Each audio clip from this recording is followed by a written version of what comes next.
mengenai perjalanan bisnis kami dalam membangun bisnis Susuko. Jadi pada awalnya kami adalah mahasiswa dari Bu Sri Haryanti di mata kuliah Kewirausahaan Islam. Pada awalnya kami berpikir bahwa di mata kuliah ini kami akan diajari bagaimana cara menjadi wirausaha yang baik. Tetapi tugasnya adalah justru kita diminta untuk berjualan, kita diminta untuk membuat bisnis yang nantinya bisnis tersebut dijadikan penilaian tugas kami. Pada pertemuan pertama kami diminta untuk membuat bisnis plan yang dipresentasikan pada minggu depannya. Nah, dari situ kami harus sudah menentukan produk apa yang akan kami jual, produk apa yang kami akan cantumkan di bisnis plan. Tetapi dengan keterbatasan waktu dan juga tenaga kami sedikit mengalami kebingungan mengenai produk apa yang akan kami jual. Pada awalnya kami berpikir akan menjual produk yaitu gantungan tas atau gantungan kunci yang sebenarnya warnanya itu sangat menarik, yaitu warna merah muda, di mana warna merah muda itu sangat digemari oleh kaum wanita. Dan memang target pasar kami adalah teman-teman sekitar yang kebanyakan adalah wanita. Tetapi setelah kami menghubungi owner dari usaha tersebut, usaha gantungan kunci atau gantungan tas tersebut, ternyata kami memutuskan tidak jadi menjual atau tidak jadi menjadikan produk tersebut sebagai produk jualan kita karena kami rasa produk tersebut tidak ada marketplace-nya. Setelah itu kami berusaha mencari inspirasi di aplikasi TikTok.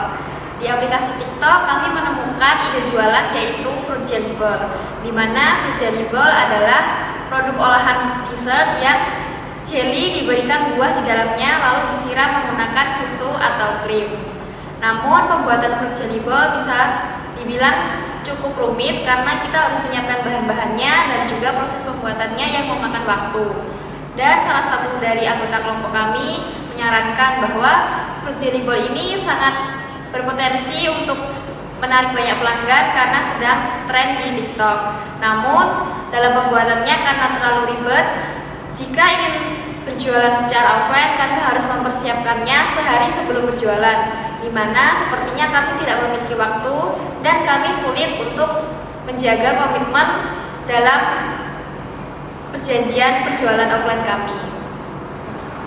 Di tengah kebingungan kami dalam mencari produk jualan kami sedang berada di kamar kos salah satu anggota kelompok kami. Dengan kesibukan masing-masing, tidak sengaja saya melihat story WhatsApp teman saya, yaitu sedang mempromosikan tentang produk susu murni asli Boyolali. Setelah itu saya mencoba bertanya, saya swipe up dan saya bertanya apakah bersedia mengantar produk tersebut pada hari ini di kampus saya. Setelah itu teman saya tersebut bersedia untuk mengantarnya, tetapi pada saat itu varian rasa pada produk susu tersebut tersisa varian rasa stroberi dan original tawar. Setelah itu kami memesan produk tersebut dan memintanya untuk mengantar ke kampus. Pada saat kami sedang mencicipi produk tersebut, ada beberapa teman kami yang tertarik ingin ikut mencicipi produk tersebut. Setelah itu teman kami berpendapat bahwa susu tersebut sangat enak dan cocok buat salah satu produk jualan kelompok kami. Setelah itu kelompok kami juga berpikir bahwa produk tersebut sangat cocok untuk ide jualan. Lalu kami sepakat untuk membuat bisnis plan keesokan harinya. Setelah keesokan harinya kami membuat bisnis plan dengan sedikit kebingungan. Tidak lupa kelompok kami juga mencari inspirasi dari media sosial yang ada. Setelah selesai pembuatan bisnis plan, tidak lupa kelompok kami juga memikirkan nama logo, nama produk, dan banner. Setelah selesai pembuatan nama banner, logo, dan stiker, kami membagi slide presentasi yang akan dipresentasikan minggu depan. Lalu apa yang dilakukan setelah presentasi bisnis plan? Tentu praktek penjualannya. Sebagai orang pertama kali berjualan pasti ada rasa takut, tidak laku, tidak diminati masyarakat dan lain-lain. Di penjualan pertama kali ini kami menggunakan metode online dengan sistem open pre-order, dan di luar prediksi ternyata banyak teman-teman kelas yang tertarik untuk membeli susu sapi yang kami jual. Awalnya kami tidak terlalu berharap 10 botol terjual saja sudah sangat berterima kasih. Namun sangat mengejutkan, ternyata lebih dari 30 botol pesanan susu sapi yang terjual dengan berbagai varian rasa yang bermacam-macam. Dan pembeli kami kebanyakan teman-teman sekolah atau kerabat kami sendiri. Lalu untuk distribusinya itu menggunakan sistem COD, jadi kita bertemu langsung dengan pembeli. Kami memberikan produk kami yang kami jual dan pembeli membayarnya. Kebetulan di hari produk kami itu ready, di hari itu juga ada kegiatan workshop kewirausahaan Islam diadakan. Ini memang sangat sedikit ribet karena kami harus COD dengan pembeli. Di sisi lain kami juga harus menghadiri acara workshop itu. Namun semua itu tidak membuat kami membatalkan janjian COD dengan pembeli. Dan selain produk didistribusikan kepada pembeli, kami juga memberikan produk kami kepada Bu Sri untuk tester dari produk kami. Di penjualan pertama ini bisa dikatakan sukses, dilihat lebih dari 30 botol sudah terjual. Modal dari awal pun kembali. Di awal kami sudah menyebutkan bahwa kami tidak hanya berjualan secara online, tetapi juga harus berjualan secara offline atau langsung. Jujur di penjualan offline itu sedikit susah karena kami bingung di mana dan kapan penjualannya. Ada banyak opsi yang kami jadikan pertimbangan, salah satunya itu berjualan di CFD. Dan jujur kami bukan pribadi yang semangat bangun pagi untuk pergi ke CFD.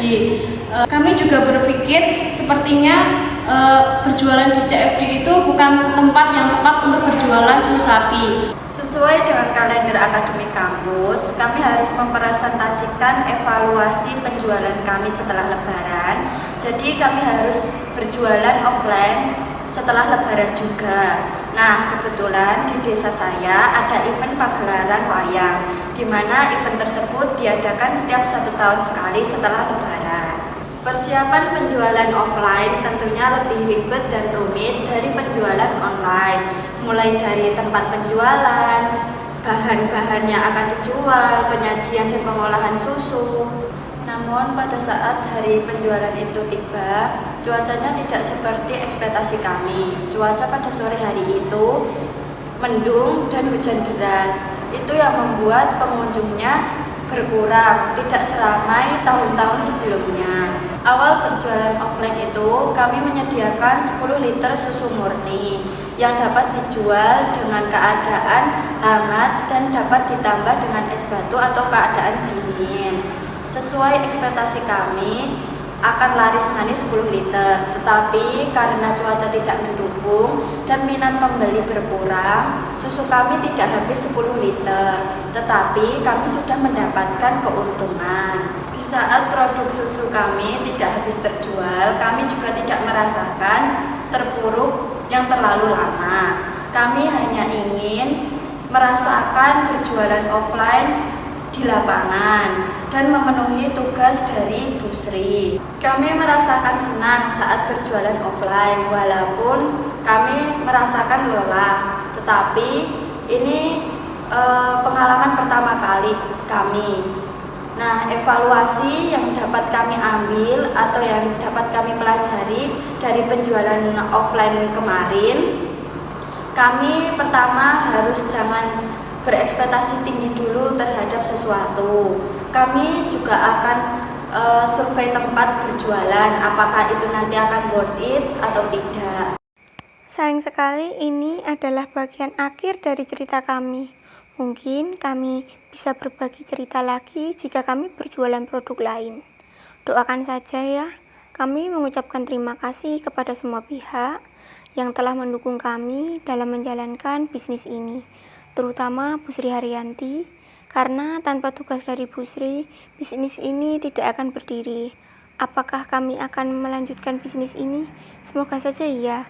Bisnis ini menguntungkan bagi kami, memberikan kami banyak pengalaman kewirausahaan. Seperti yang selalu dikatakan Bu Sri, setiap perkuliahan bahwa kita sebagai generasi perempuan Islam harus mandiri, harus inovatif dalam menjalankan usaha dan mengembangkan ide.